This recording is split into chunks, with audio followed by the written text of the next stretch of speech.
A number of voters in Calumet County next Tuesday won't see any names on their ballots in the races for county supervisor. 5 districts have open seats without anyone running. That means the winner will have to come from write-in votes.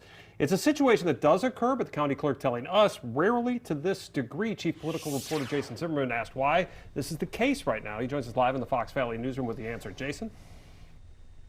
Chris, the political climate might be a part of it, but I'm also told it's a time commitment for very little money.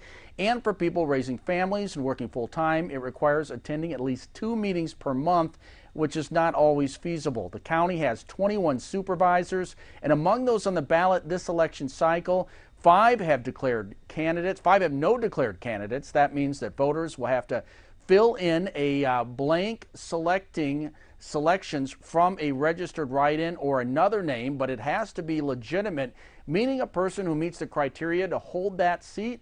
All of those districts have at least 1 registered write-in, and 1 district has 2 registered write-ins. The Calumet County clerk says some of the village and school boards also have no declared candidates. Because there's no candidate, every write-in gets counted. So every write-in has the same amount of power. The registration actually lets them be on the tally sheet, and it allows them to, at the polls, if someone asks if there's registered write-ins, they can say their names.